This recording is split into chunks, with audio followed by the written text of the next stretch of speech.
Line of actual control पर चीन ने मुंह की खाई, लेकिन जब वहां पर फेल होता है तो वो किस तरीके से साइबर हमले के जरिए बदला निकालना चाहता है, किस तरीके से चीन की तरफ से होने वाले साइबर हमले एक बहुत बड़ा खतरा है। देखिए,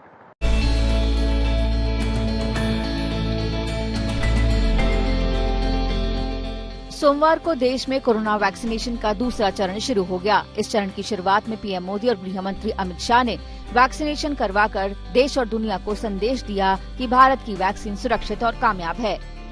हमारे वैज्ञानिक, हमारे एक्सपर्ट्स जब दोनों मेड इन इंडिया वैक्सीन की सुरक्षा और प्रभाव को लेकर आश्वस्त हुए, तभी उन्होंने इसके इमरजेंसी उपयोग की अनुमति दी है। इसलिए देशवासियों को किसी भी तरह के प्रोपेगेंडा, अफवाहें, दुष्प्रचार से बचकर रहना है। देखिए, फियर कुछ लोगों में है, लेकिन गवर्नमेंट का यही स्टार्टिंग से प्रोसेस रहा है कि हम लोग बिहेवियर के ऊपर काम करें। लोगों के हम दिमाग को हम चेंज कर रहे हैं, पॉजिटिविटी लेके आ रहे हैं। जिन लोगों में नेगेटिविटी है कि वैक्सीन नहीं लगानी, वो ना के बराबर हैं, बहुत ही कम लोग हैं। लेकिन जब लोग वैक्सीन लगा रहे हैं और उनको कोई साइड इफेक्ट नहीं हो रहा है, पॉजिटिविटी लेके जा रहे हैं, तो वो उन लोगों को मोटिवेट कर रहे हैं।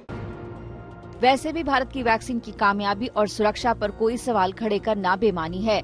ऐसे में सुरक्षित वैक्सीन से जुड़े महत्वपूर्ण डेटा को चुराने में चीन का हैकर ग्रुप सक्रिय हो गया है। सिंगापुर और टोक्यो में आधारित साइबर हमलों पर नजर रखने वाली गोल्डमैन सैचेस की कंपनी साइफर्मा ने दावा किया है कि कंपनी की रिपोर्ट के मुताबिक स्टोन पांडा के नाम से मशहूर चीनी हैकिंग ग्रुप APT10 ने भारत बायोटेक और सीरम इंस्टीट्यूट ऑफ इंडिया यानी SII के IT इंफ्रास्ट्रक्चर और सप्लाई चेन सॉफ्टवेयर में कुछ खामियों की पहचान की है।